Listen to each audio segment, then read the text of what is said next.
아침 일라디오.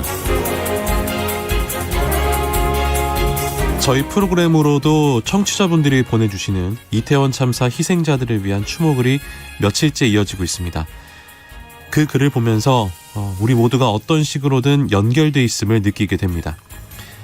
희생자분들과 직접 알진 못하더라도 자녀나 조카 같기도 하고 이웃일 수도 있으니 그 안타까움에 밤잠을 잘 이룰 수 없다는 공감의 글들을 올려주십니다. 요즘 나도 모르게 한숨이 쉬어진다는 분들 계실 텐데요.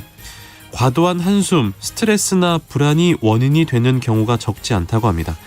그런데 우리가 자신의 한숨은 포기나 좌절감으로 받아들이지만 다른 사람의 한숨은 슬픔으로 인식한다고 합니다. 그래서 지금 서로가 공감하며 모두가 이토록 안타깝고 슬픈 마음이 드는 것인지도 모르겠습니다. 11월 4일 금요일 오늘 아침 1라디오 시작합니다. 안녕하세요. 아나운서 강승화입니다.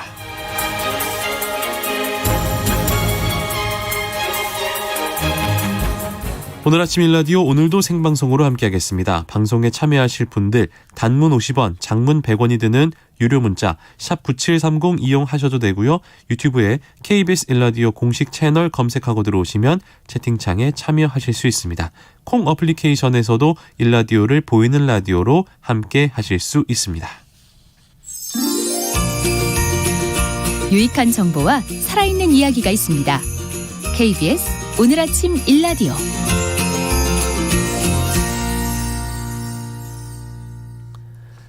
내년 3월에 농업 분야의 중요한 선거가 있습니다. 제3회 전국 동시조합장 선거인데요. 이제 4개월가량 남은 조합장 선거지만 농촌 현장에서는 벌써부터 과열 조짐이 있다고 합니다. 농수산 이슈, 오늘은 조합장 선거를 앞둔 농촌 지역의 모습, 그리고 조합장 선거제도의 개선점에 대해서 알아보겠습니다. 한국농정신문 원재정 기자 연결돼 있습니다. 안녕하세요. 네, 안녕하세요. 한국농정신문 원재정입니다. 전국 동시조합장 선거, 이거 어떤 선거인가요? 네, 지역농협과 수협, 산림조합 대표를 선출하기 위해 전국에서 동시에 실시한 선거입니다. 쉽게 말해서 농협의 조합장, 축협의 조합장 등을 조합원이 직접 뽑는 선거를 말하고요. 지난 2015년 3월 11일 사상 처음 전국 동시라는 이름으로 조합장 선거가 치러졌습니다. 내년 3월 8일 이 세 번째 전국 동시 조합장 선거는 모두 1,353개 농협, 수협, 산림조합이 조합장을 새로 뽑습니다. 그러니까 전국에서 1,300여 개의 조합이 선거를 치른다고 하셨는데 규모가 상당히 크군요. 네, 맞습니다. 조합장은 4년간 지역사회 또 조합원들을 위해 복무하는데요. 지역사회에 미치는 영향이 워낙 크기 때문에 조합장 선거에 대한 관심도 클 수밖에 없습니다. 농림축산식품부와 해양수산부, 산림청은 제3회 전국 동시조합장 선거의 선거 업무를 지난 9월 21일 선거관리위원회에 위탁했습니다. 법에 따라 조합장 임기 만료인 180일 전부터 선거관리위원회가 관리하고 운영하는 체제로 전환됐고요. 선관위 위탁 시점부터 조합장 후보자와 그 배우자, 또 후보자가 속한 기관, 단체, 시설은 기부 행위를 할 수 없습니다. 뿐만 아니라 위탁선거법에서 정한 직무상 혹은 의례적, 구호적, 자선적 행위를 제외한 일체의 재산상 이익을 제공하는 행위는 금지됩니다. 또 이익을 제공한다는 의사표시와 약속도 금지 행위에 포함됩니다. 네, 선거관리위원회가 조합장 선거에 대한 관리 감독을 시작했다라는 거네요. 예, 맞습니다. 선거관리위원회 위탁 시점이 9월 21일이니까 이후는 이제 위탁선거법에서 금지한 행위는 모두 처벌을 받게 됩니다. 네. 기부 행위를 한 후보자가 있다면 3년 이하의 징역 또는 3천만 원 이하의 벌금에 처해지고요. 금품을 제공받은 선거인이나 그 가족 등에게도 과태료를 부과합니다. 이런 규정에도 불구하고 4개월이 남은 이 조합장 선거가 벌써부터 과열 조짐을 보이고 있다, 이런 소식입니다. 과열이 되고 있군요. 그러면 조합장 선거를 앞둔 농촌 지역 상황이 궁금합니다. 예, 지금까지 조합장 선거는 돈 선거 또는 후보자 정보를 제대로 알지 못해서 깜깜이 선거 이런 오명이 따라붙었습니다. 내년 선거는 좀 달랐으면 하는 게 이제 농업계 바람인데요. 안타깝게도 선거 비리나 비리 의심 사례들이 등장하기 시작했습니다. 지난달에 한국농정에서 제보를 받아 취재를 해봤는데 전남의 이 한 지역농협 조합장이 9월 27일 임직원, 조합원 등 20여 명과 함께 서울 본사에서 열린 행사에 참석했습니다. 이들이 이동하는데 조합이 보유한 한 사업장이 통근버스를 대절했고요. 지역으로 돌아갈 땐 전남 목포의 한 식당에 들러서 식사 자리도 가졌습니다. 버스를 대절하는 비용, 식사 비용 모두 조합 돈이 사용됐다는 건데요. 이걸 단순히 출장비 지출이다 이렇게 보면 문제될 것은 없습니다. 네. 하지만 이 행사의 성격상 20여 명이 참석할 만한 행사였느냐 하는 부분은 논란의 여지가 많습니다. 이 비슷한 성격의 다른 행사에는 통상 조합장이 한두 명의 직원을 대동해서 참석하거나 또는 혼자서 참석하는 게 일반적이다 이런 지적이 있거든요. 네. 또 그 지역에서 서울의 이 본사 행사에 참석한 20여 명 대부분이 선거 유권자인 조합원 신분입니다. 앞서 설명드린 대로 위탁 선거법상 27일 행사 이전인 21일부터 규제 행위를 금지하고 있습니다. 직무상 출장비 지출이냐 혹은 부적절한 표 관리냐 이런 게 의견이 갈릴 수는 있습니다만 조합장 선거를 앞둔 이 특별한 기간에 필요 이상의 출장비를 지출한 부분은 충분한 논란거리가 될 수 있다. 이런 게 여론입니다. 그러니까 선거를 앞두고 유권자 관리로 오해할 수 있다 이러한 이야기군요. 예, 맞습니다. 제주 지역 사례도 설명을 좀 드리겠습니다. 제주의 한 수협조합장이 지난 5월에 모 단체 여행 모임에 개인 명의로 30만 원의 찬조금을 제공했다는 겁니다. 네. 이 단체는 수협조합원들로 구성되어 있고요.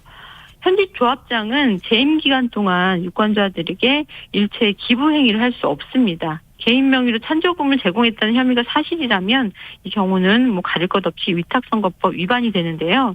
제주도 선거관리위원회가 해당 조합장을 지역 경찰서에 고발한 상태입니다. 이러한 조합장 선거제도의 개선점을 짚어주신다면 어떤 게 있을까요?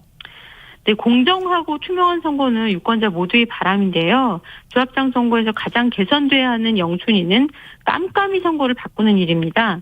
이게 이제 무슨 말이냐면 네. 조합장 선거를 하는데 누가 후보자인지 알기가 힘들고 네. 또 누가 유권자인지 제대로 파악하기 힘들다는 것입니다. 대통령 선거를 생각하면 납득이 가지 않으실 텐데요. 이 조합장 선거에는 그 흔한 소견 발표는커녕 네. 공개적인 발언 기회 자체가 제한이 됩니다. 위탁선거법에 따라서 선거 공보 그리고 벽보까지는 만들 수 있지만 선거 공약서도 안 되고 네. 현수막도 만들 수 없습니다. 연설, 토론, 방송 출연이 모두 막혀 있고요. 전화나 문자 메시지 인사도 선거 기간인 13일 동안에만 허용이 됩니다. 선거운동을 할 수 있는 주체도 이 공직선거법에서 누구나 할 수 있지만 이 조합장 선거에는 후보자 본인으로 한정돼 있습니다. 본인만 할 수 있는 거였군요. 그러면은 후보자들이 이제 본인이 직접 해야 되기 때문에 자신을 알리기에 현실적인 제약이 좀 많아 보이네요. 예, 맞습니다. 현재는 후보자 혼자서 어깨띠 메고 명함 돌리고 전화, 문자 메시지, 인사를 돌리는 게 조합장 선거운동의 전부인 셈입니다. 네. 그 전화, 문자 메시지조차 조합원이 유권자 명단이나 가상 전화번호가 제공되지 않아서 아는 사람한테만 돌릴 수 있다는 것도 한계로 꼽히고요. 네. 사실상 새로운 후보가 선거에서 승리하기에 굉장히 힘든 여건이 조성돼 있습니다. 농협 홈페이지나 이메일을 통한 온라인 홍보는 가능한 방법이긴 한데요. 고령화된 농촌에서 효과를 기대하기 어렵고요. 조합원들은 그저 공보물 한 장을 보고 조합장을 뽑아야 하는 상황입니다. 조합장 선거에 이렇게 여러 한계가 있다 보니까 현직 조합장이 월등히 유리한 선거를 치르게 됩니다. 네. 한 현직 조합장은 작은 조합들은 좀 덜하겠지만 어느 정도 규모가 되는 조합이라면 후보와 유권자가 서로를 모른다 이런 말도 했고요. 유권자가 후보를 판단할 수 있는 가장 확실한 방법이 공개 토론인데 그걸 못하니까 오히려 후보들이 유권자를 음성적으로 만나서 돈 쓰는 선거, 밥 사준 선거가 되고 있다 이렇게 말하기도 했습니다. 네. 조합장 선거 제도를 바꾸려면 법을 바꿔야 하는 거잖아요? 예, 맞습니다. 중앙선거관리위원회에 위탁을 한 이 전국 동시 조합장 선거가 처음 치러진 지난 2015년에 전국에서 1,340명의 선거사범이 입건됐습니다. 2회 선거 때 2019년에도 사정은 전혀 나아지지 않았고요. 1,303명이 입건됐고 이 중 42명이 구속됐는데 금품선거 사범 비율은 1회 55.2%에서 2회 63.2%로 오히려 높아졌습니다. 1회 선거 직후에 국회에 입성한 제20대 국회의원들은 오로지 이 동시조합장 선거의 개선을 목표로 한 공공단체 등 위탁 선거에 관한 법률 일부 개정안만 10여 개를 내놨습니다. 네. 그러나 이 중에서 20대 국회 내에서 실제로 본회의에 가결된 법안은 단 한 개도 없었습니다. 20대 국회 때 발의된 조합장 선거 이 개선용 법안들의 내용을 좀 추려보면 네. 선거운동의 범위를 좀 확대하자, 또 유권자의 알 권리를 보장하자, 또 조합원 자격 논란과 관련해서 선거인 명부의 오류를 바로잡는 장치를 좀 추가하자. 그리고 예비 후보자 제도 도입을 통해서 현직 조합장과 신규 후보자 간의 공정한 경쟁 구도를 형성하자. 이런 내용들이 좀 모아지고 있습니다. 네. 하지만 소관위원회인 국회 행정안전위원회를 벗어나지 못했고요. 임기 만료 폐기로 끝났습니다. 2020년 임기를 시작한 현 21대 국회에서도 이 같은 내용의 법안들이 판박이로 쏟아져 나오고 있는 상황인데요. 하지만 3회 동시조합장 선거를 앞둔 현재까지도 선거제도를 개선하기 위한 법안이 본회의를 통과한 것은 하나도 없습니다. 저희가 이제 취재를 나가서 농민분들 만나보면 농협이 제 역할을 하면 농업 문제 절반이 해결된다 이런 말을 참 많이 하십니다. 네. 농협 조합원을 위해서 헌신할 수 있는 조합장을 뽑는 일이 농협이 제 역할을 하는 그 시작이 아닐까 생각됩니다. 네, 농수산 이슈 한국농정신문 원재정 기자와 함께했습니다. 고맙습니다. 네, 고맙습니다.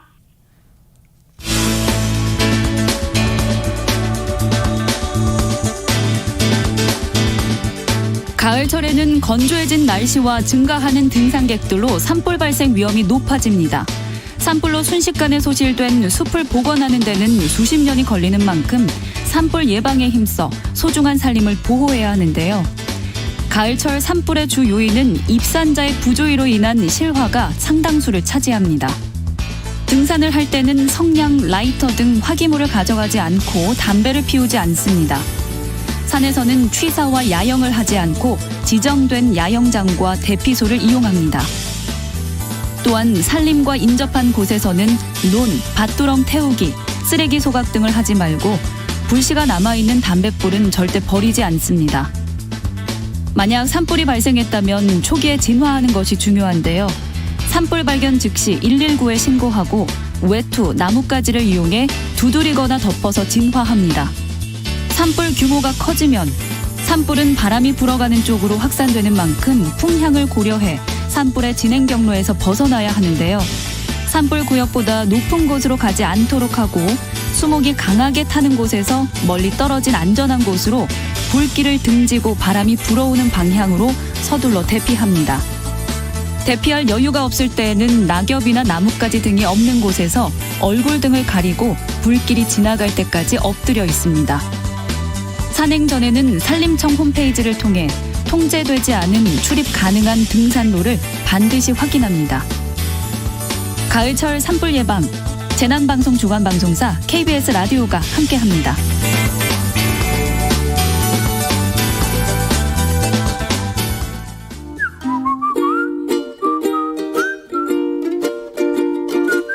오늘 아침 일라디오 강승화 아나운서의 진행으로 듣고 계십니다.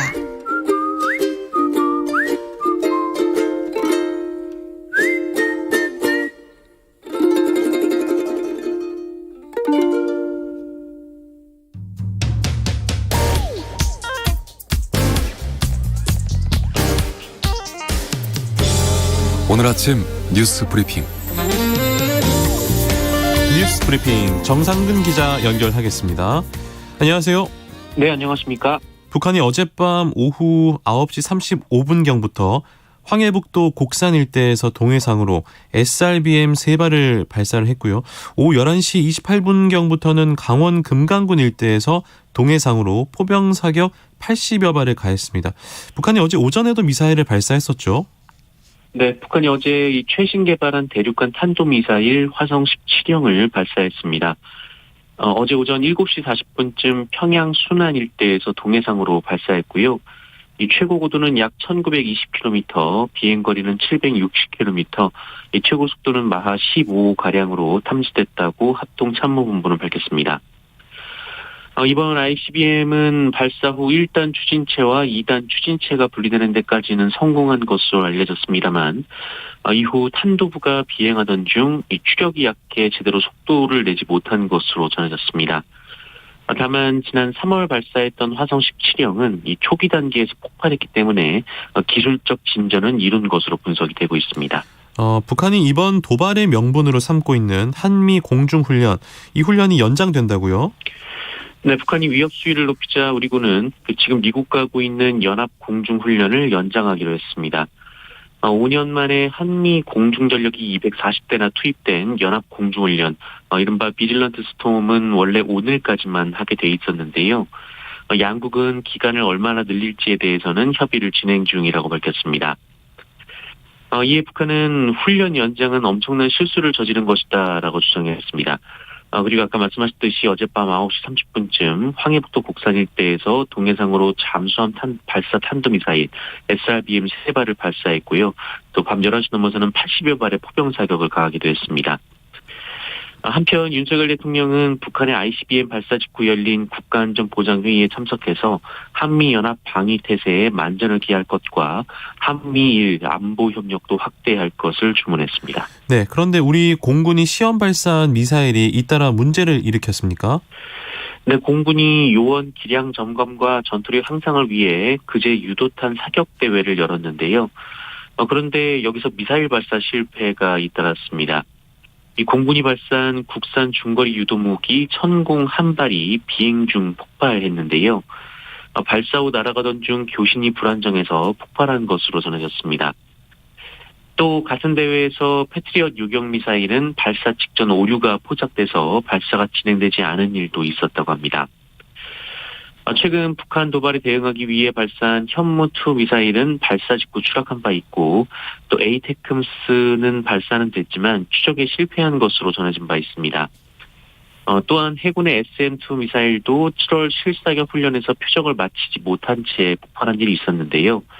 이 대응 태세 점검이 시급하다라는 지적이 나오고 있습니다. 네, 이어서 이태원 참사 관련 소식 알아보도록 하겠습니다. 참사를 경고하는 112 신고가 알려진 것보다 더 일찍 경찰에 접수가 됐었나요? 네, 경찰이 공개했던 참사 관련 최초 신고 시점이 저녁 6시 34분이었는데요. 이때가 신고자가 압사를 처음 언급한 것으로 전해졌습니다. 그런데 KBS는 어제 그 이전에도 압사를 명확하게 거론하는 112 신고가 있었던 사실을 확인해 보도했습니다. 참사 당일 오후 6시 17분이었는데요. 이 신고자는 불법으로 노점하는 사람들 때문에 그 사람들이 압사당하고 있다라고 말을 했습니다. 그러면서 언급했던 장소가 바로 참사가 발생했던 그 골목이었습니다. 이 신고자는 경찰이 오지 않자 10분쯤 뒤에 다시 신고를 했는데요. 이때도 압사를 언급하며 사람들이 넘어지고 위험하다라는 다급한 상황을 그대로 전했습니다. 경찰은 며칠 전 발표한 11건의 사전 신고 내역에 이 두 신고는 포함시키지 않았다라고 인정했는데요. 신고자가 노점상 문제를 언급했기 때문에 이 노점상 단속 요청으로 분류를 했고 참사와는 직접 관련이 없는 신고로 판단했다라고 설명했습니다. 경찰은 현장 지휘관에 대한 수사에 착수한다고요?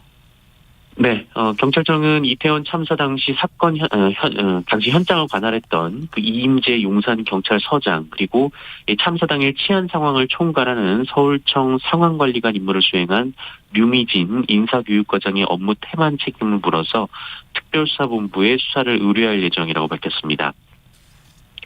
이임재 서장은 사고 현장에 늦게 도착해서 지휘 관리를 소홀히 했고 보고도 지연했다라는 이유고요. 류미진 총경은 상황 관리를 태만히 했다라는 이유입니다. 모두 직무유기 혐의가 적용될 것으로 전해졌습니다. 한편 참사 직후 대통령보다 행정안전부 장관과 경찰청장이 보고를 늦게 받아서 정부 보고 체계에 문제가 있다라는 지적이 나왔는데요. 이상민 행정안전부 장관은 어제 이에 대한 질문을 받고 지금은 그것보다는 사고를 수습할 때라며 답변을 피했고요. 이후 JTBC 기자를 만나서는 대통령 보고 절차가 어떻게 되는지 모른다라는 답변을 했습니다. 그리고 행정안전부는 주요 당국자들에게 참사 시간도 제대로 보고하지 못했고요. 또 112 신고 내용도 파악하지 못한 것으로 알려지면서 비판이 커지고 있습니다. 네, 민주당은 국정조사를 공식화한 건가요? 네, 민주당은 어제 이태원 압사 참사 진상규명과 책임자 처벌을 위한 국정조사 요구서를 국회에 제출하겠다라고 밝혔습니다. 박홍구 원내대표는 이태원 참사는 윤석열 정부의 총체적 무능으로 인한 인재라고 규정하면서 참사의 전조를 무시했고 보고체계는 뒤죽박죽이었다라고 비판했습니다. 이은주 정의당 원내대표도 이에 찬성하면서 가장 확실한 애도는 철저한 진상규명이라고 밝혔습니다. 이 국민의힘에서는 온도차가 있었는데요. 이 주호영 원내대표는 이 사건은 국정조사를 요구할 수 있다고 생각한다라고 말했습니다만 민주당이 제출한 요구서를 본 뒤 수용 여부나 범위, 시기 등을 판단할 예정이라고 말했습니다. 하지만 장제원 의원 등 국민의힘 소속 의원들은 민주당의 정치 공세라고 주장하며 국정조사를 반대하고 있습니다. 네. 그 밖의 소식들도 한번 짚어보겠습니다. 이것도 굉장히 안타까운 사고인데요. 봉화 광산 사고가 발생한 지 열흘이 지났습니다. 일단 시추 작업은 성공을 했다고요? 네, 경북 봉화군 광산 매몰 사고 9일째인 어제 고립된 작업자 2명의 생존 신호를 확인하기 위한 시추 작업에 성공했습니다. 어제 새벽 5시쯤 이 천공기 한 대가 목표 지점인 지하 170m 깊이에서 빈 공간을 확인했고요. 이후 오전 7시쯤 이 다른 천공기도 시추에 성공을 했습니다. 이후 내시경 장비로 갱도 내부를 탐색하면서 대화를 시도했습니다만 아직까지 생존 반응을 확인하지 못한 것으로 전해졌습니다. 구조당국은 일단 대피 추정 공간에 미음과 의약품 키트를 공급하고 천공기 11대를 투입해서 계속 생존 여부를 확인하고 있습니다. 한편 이 고립자들의 대피 예상 공간 진입로 확보를 위한 암석 제거 작업에도 속도를 내고 있는데요. 이 고립자들의 대피 추정 공간과 사고 발생 지점으로 연결되는 이 갱도 진입까지 막힌 구간이 20m 정도 남은 상태지만 큰 암석이 많아서 시간은 걸릴 것으로 보입니다. 경제 소식 만나볼게요. 우유값 인상 소식이 있습니다. 네, 원유 가격이 내년부터 오릅니다. 현재 대형마트에서 흰 우유의 한 팩 가격이 2,700원 안팎인데요. 물가가 치솟고 있는 올해 들어서도 가격이 오르지 않은 품목 중에 하나이긴 하지만 이제는 곧 인상이 될 것으로 보입니다. 유가공협회와 낙농협회는 원유값을 49원 올리기로 했고요. 특히 연말까지 한시적으로 3원 더 많은 52원 인상을 적용하기로 했습니다. 석 달 이상 원유값 결정이 늦춰지면서 인상분을 반영했다라는 것이 양측의 설명입니다. 지난해 원유값이 21원 인상됐을 때 흰우유 1리터 소매가가 150원 정도 올랐는데요. 이번 원유값 인상폭이 지난해보다 2배 이상이 되기 때문에 네. 흰 우유 1리터 한 팩이 3,000원에 이를 것으로 전망이 되고 있습니다. 또 치즈와 아이스크림, 빵 등 우유를 원료로 하는 제품 가격도 줄줄이 올라갈 것으로 예상이 되고 있습니다. 네. 내년도 고용시장 전망이 나왔나요? 네, 내년 취업자 수가 8만 명대 증가에 그칠 것이다라고 한국개발연구원이 발표했습니다. 올해 취업자 수가 79만 1,000명이었으니까 증가폭이 10분의 1 정도로 줄어드는 셈입니다. KDI 측은 내년 경기 둔화 가능성이 상반기에 판단했던 것보다 커졌다라면서 올해도 4분기의 경우 1에서 3분기보다 취업자 수 증가폭이 축소될 것이다라고 전망했습니다. 다만 올해 고용이 이례적으로 호조를 보였었기 때문에 이에 따른 기저효과도 있다라고 하는데요. KDI는 고용 여건 자체가 악화된다고 보긴 어렵다라고 분석했습니다.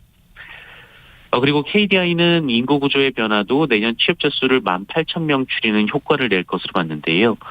그동안은 인구가 늘면서 취업자 수도 자연스럽게 증가하는 흐름이 이어져 왔는데 인구가 줄어들음에 따라 인구는 내년에 처음 감소 요인으로 전환이 됩니다. 종합편성 채널 MBN 방송을 중단할 수도 있는 상황인가요?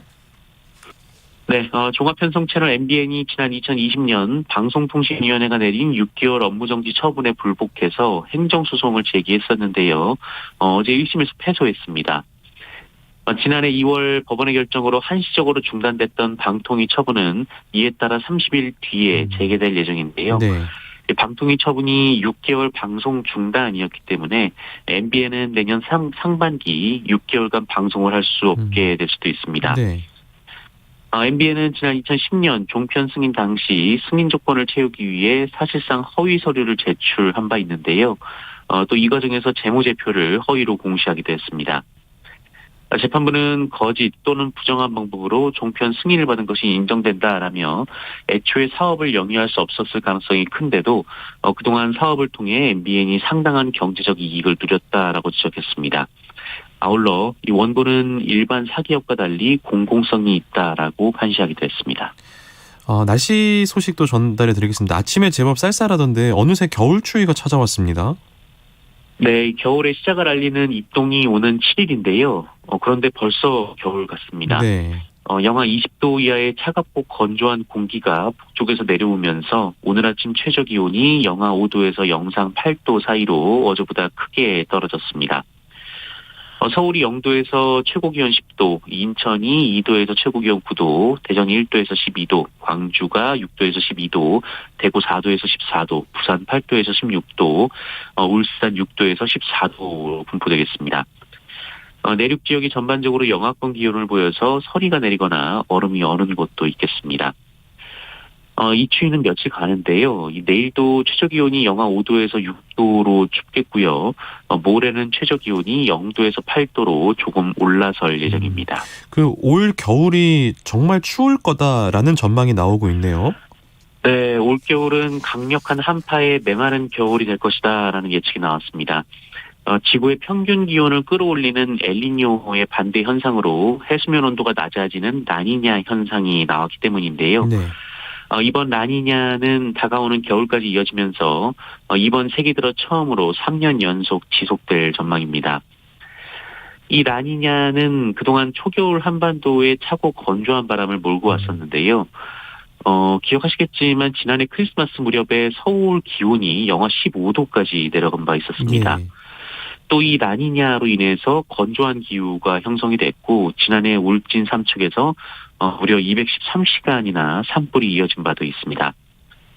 또 전 세계적으로는 한쪽에서는 한파, 한쪽에서는 겨울 이상 고온 현상 등이 이어지면서 식량난이 우려가 되기도 하는데요. 이 다양해지고 있는 겨울 재난에 대한 세심한 대비가 필요하다라는 지적이 나오고 있습니다. 네. 코로나19 상황은 어떻습니까?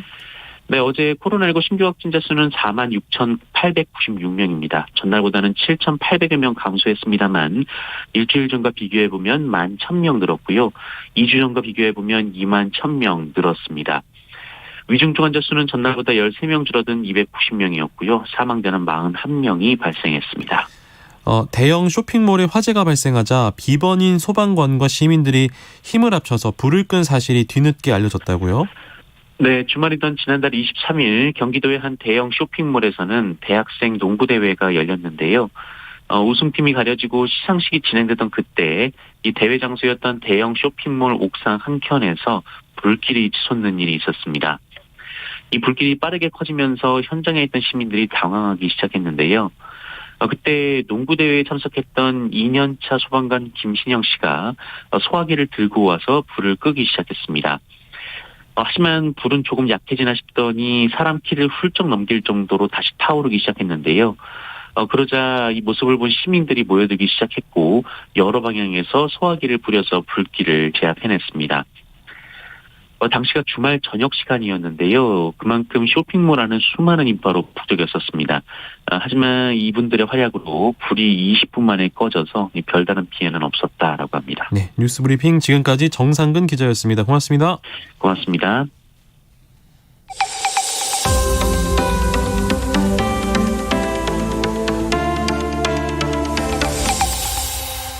KBS 오늘 아침 일라디오. 숲으로 가는 길로 이어가겠습니다. 숲의 설가 김서정 작가와 함께 할게요. 어서 오세요. 네, 안녕하세요. 오늘은 어느 숲으로 가볼까요? 네, 경기도 구리시 동구릉입니다. 동구릉이요? 네. 서오릉, 태릉 같은 조선의 왕릉인가요? 예, 맞습니다. 이 동구릉은 조선 왕릉 총 40개의 무덤이 있다고 하는데요. 네. 그중에 무려 9개가 묻혀 있는 곳인데요. 그러니까 동구릉은 조선의 정궁인 경복궁 동쪽에 9개가 있는 능이라는 이름 뜻을 갖고 있고요. 그러니까 유네스코 세계 문화에 등재되어 있는 우리의 소중한 문화 자산이 됩니다.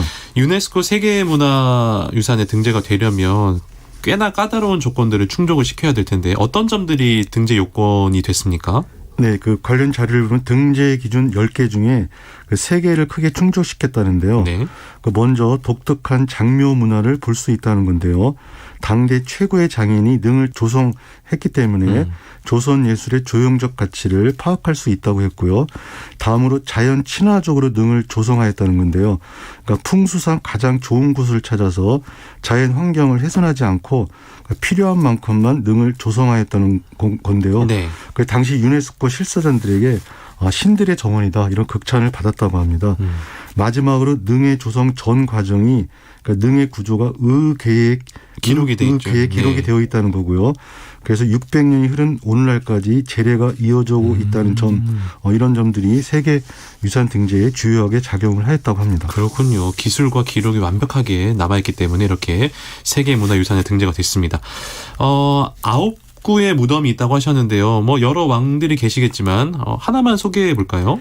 동구릉에 네. 능호가 권원능이라는 무덤이 있는데요.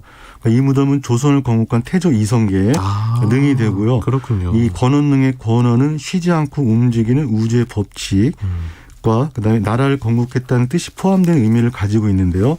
이 무덤에는 잔디가 아니라 억새가 심어져 있습니다. 야, 깔끔하게 잔디를 덮은 초록색 무덤을 이제 주로 우리가 이제 그 왕릉 같은 경우는 이미지를 떠오르는데 풀들이 좀 길잖아요. 이렇게 좀 억새를 이렇게 능에 심은 이유가 있습니까?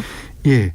이성계의 이분이 그 고향 땅인 함흥에 묻히기를 원했다는데요. 네. 그걸 하지는 못했고 지금의 동구릉에 묻으면서 함흥에 있는 억새를 옮겨다 심었고 네. 그 이후에도 계속 억새만 심고 있는 걸로 우리가 보고 있습니다. 고향에 묻히지는 못했어도 고향에 억새를 심었으니 고향의 느낌을 가졌을 것이다라는 뭐 이런 표현이었나 봐요. 예, 그렇습니다. 그래서 태조 이성계는 고향의 느낌을 가졌지만은 네. 이 권원능은 단능이라고 해서 혼자 묻혀 계십니다. 네. 굉장히 외롭게 지금까지 묻혀 계실 것 같습니다. 단능이라는 게 혼자 묻혀 계신다. 네네. 이것도 사연이 있잖아요. 예. 예, 그래서 이 보통 우리가 잠깐 말씀드린 단능은 하나의 네. 봉분에 왕 또는 왕비가 단독으로 묻히는 거고요. 왕과 왕비 봉분을 나란히 조성하면 쌍능, 하나의 봉분에 묻히면 합장능, 다른 언덕에 두 개가 있으면 동원 이강능 이렇게 하는데요. 네. 이 이성계가 단능이 된 이유는 이방원은 정비 신의 왕후의 그렇죠. 소생이었고요. 그다음에 네. 그래서 계비 신덕 왕후와 사이가 안 좋았죠. 안 좋았죠. 네, 그래서 신덕 왕후와 함께 묻히길 원했던 이성계의 소원을 들어주지 않았던 거고요. 네. 그래서 신덕 왕후 이분 무덤은 정릉이라고 해서 성북구 정릉동이 있죠. 네. 거기 가면 무덤이 있고요. 그래서 무덤이 따로따로 있게 되는 이런 사연을 갖고 있습니다. 그렇습니다.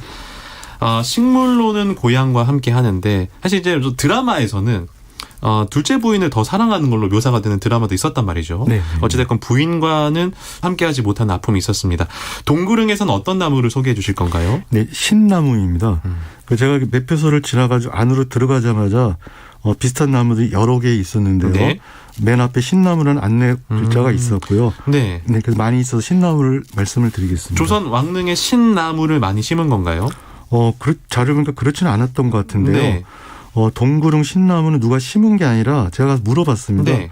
이 나무가 이렇게 많은가 물어보니까 아마 그분이 씨가 자연스럽게 날아와서 오랫동안 자란 그 자연생 나무가 아닐까 이렇게 말씀을 하셨어요. 그래서 네. 저도 그렇게 추론을 하고 있고요. 그래서 국립수목원이 있는 곳이 세조 무덤이 광릉인데요. 이 왕릉 주변을 처음부터 능림 즉 숲으로 조성하게 만들어진 문서인 광릉지에 따르면은 능역 진입 공간 참배로의 식생 구조는 이렇게 돼 있다. 전나무, 잣나무, 신갈나무, 떡갈나무, 단풍나무 등의 교목류와 진달래, 철쭉 등의 관목류를 이렇게 심었다는 기록이 있습니다. 네. 물론 이건 아주 오래전 일이고요. 지금은 봉분 주위를 빼면은 우리가 주위에서 보는 많은 조경수들을 많이 심어놓고 있습니다. 그렇군요. 그러니까 조경을 심은 나무가 아니라 자연스럽게 날아와서 자란 신나무. 요거 이름도 좀 생소한데 어떤 나무입니까? 예, 신나무는 단풍나무과고요. 네. 그래서 단풍나무가 낙엽 소교목으로 8m까지 자라고요. 일본, 중국에서 자라는데 한반도, 중부, 이북에서 잘 자란 우리나라 토종 단풍나무로 보고 있습니다. 그 신나무가 단풍나무과라면 단풍나무와 뭐 생김새도 비슷합니까? 비슷한데 잎 모양이 약간 다릅니다. 네. 보통 단풍보다도 잎이 세 갈래로 갈라져 있는 그런 차이가 있는데요. 네. 그러니까 이름만 다를 뿐 단풍나무라고 보셔도 되는데 이름과 관련해서 보면은 단풍나무에 다는 붉을탄 풍은 단풍나무를 말하는데요. 조선 중종 때 나온 한자 학습서 훈몽자유를 보면은 풍의 훈 그러니까 한자의 음을 풀이하면은 싯나무, 싯나무로 했다가 싯나무가 신나무가 되었다고 하고요. 네. 그러니까 단풍나무의 풍이라는 글자는 우리가 아는 단풍보다도 신나무를 주로 뜻하는 그런 글자였다고 합니다. 그러니까 잎이 좀 차이가 있고 또 어떤 차이가 있습니까? 예, 그러니까 우리가 잘 아는 단풍보다 단풍이 더 곱게 된다고 해서 생목이라고 했다가 네. 생나무 다시 신나무가 되었다고 하고요. 잎과 어린 가지를 이용해서 천연 염색을 해서 색복 이렇게 불렀고요. 그 스님들이 입는 옷을 장삼이라고 하는데 네네. 이런 복복을 물들이는데 옛날에 많이 쓰였다고 합니다. 네. 그래서 단풍나무보다 단풍이 더 곱게 된다는 건 물론 보는 사람에 따라 다를 수 있지만은 잎이 갈라지는 그 정도의 차이를 보면은 이게 단풍나무구나, 이게 신나무구나 확실히 알 수가 있습니다. 그렇군요. 잎이 갈라지는 모양을 보시면 단풍나무, 신나무 구분이 가능합니다. 다른 나무도 만나볼까요? 네, 비술나무입니다. 비술나무. 이거를 눈여겨보신 이유가 있습니까? 네, 이 비술나무는 느릅나무과 나무입니다. 네. 그래서 옛날 분들은 비술나무와 느릅나무를 같은 나무로 보셨는데요. 그러니까 한경도에서는 이 나무를 비슬나무 이렇게 부르고 있는데요. 이 느릅나무와 약간 차이점은 느릅나무 종류 중에서도 잎이 가장 작고요. 나무 껍질을 보면은 멀리서 보면 수액이 이렇게 하얗게 쭉 내려오고 있는 걸 보고 있습니다. 그래서 어떤 분은 재미삼아서 나무 줄기에다가 막걸리를 부니까 술이 쑥 내려가지고 막걸리 같은 그런 의미도 갖고 있는데 네. 이 비슬나무가 왜 비술나무가 되었는지는 여러 가지 이야기가 있습니다. 네. 지금도 북한에서는 이 나무를 비슬나무라고 부르고 있는데요. 그러니까 함흥이 고향인 태조 이성계는 제가 보기엔 봉분에서 좀 멀리 있지만은 그 비술나무가 제가 함부로 봤는데요. 네. 좋아하지 않을까. 고향의 나무니까. 그렇죠. 그런 생각이 들었습니다. 그래서 태조 이성계의 생애와 업적이 기록된 신도비가 있는데요. 네. 이것도 중요 문화재로 지정이 되어 있던데 이 조선의 개국 공신 정도전을 거기를 보면 간신이라고 이렇게 기록을. 이성계가 이렇게 기록했을 리는 없고요. 그죠? 예, 이방원이 했겠습니다. 그렇겠죠. 이방원이 했겠죠. 네. 이방원이 이렇게 지지를 했고요. 네. 그래서 그 조선 왕릉 같은 데 보면 역사에 따라서 왕이나 사람 평가는 다르지만은 사실 우리가 붙인 이름과 아주 무관하게 한결같은 멋진 모습을 보여주는 나무를 보면서 삶을 살게 되면 우리도 멋진 모습이 되지 않을까 그런 생각을 해봤습니다. 나무를 통해서 또 여러 가지 저희가 교훈을 느끼게 됩니다. 숲으로 가는 길 오늘은 경기도 구리시 동구릉을 둘러보고 그곳에서 만난 신나무와 비술나무에 대해서 알아봤습니다. 숲의 설가 김서정 작가와 함께했습니다. 고맙습니다. 네, 감사합니다.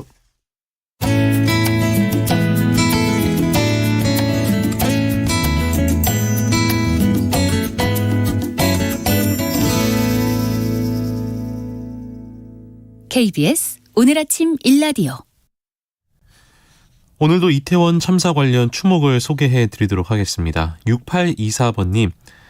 제법 쌀쌀한 부산의 아침입니다. 이번에도 참사가 인재였음이 드러날수록 마음이 무겁고 눈물이 나네요. 가족 잃은 유가족분들께 힘내시라고 전하고 싶습니다. 라고 보내주셨습니다. 1952번님, 지금이 애도기간이라 그런 걸까요? 문득 희생자분들이 생각날 때마다 마음이 너무 우울합니다. 안타까운 희생자분들의 명복을 빕니다. 라고 추목을 보내주셨습니다.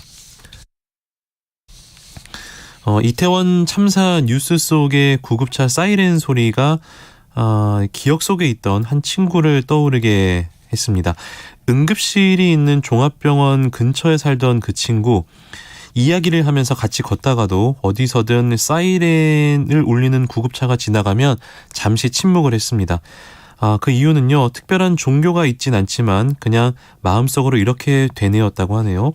이송되고 있는 그 사람이 부디 가족의 품으로 돌아갈 수 있기를, 혹시라도 돌아가기 힘든 상황이라면 너무 고통스럽지 않기를 이렇게 바라는 마음으로 말이죠.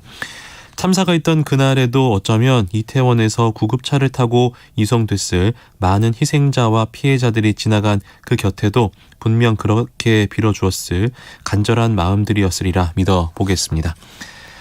오늘 아침 일라디오 오늘 순서는 여기까지입니다. 아무쪼록 여러분 건강하고 안전한 하루 보내시기를 바랍니다. 내일은 이선영 아나운서가 인사드리겠습니다. 저는 다음 주 월요일에 다시 찾아뵙겠습니다. 지금까지 아나운서 강승화였습니다. 여러분 고맙습니다.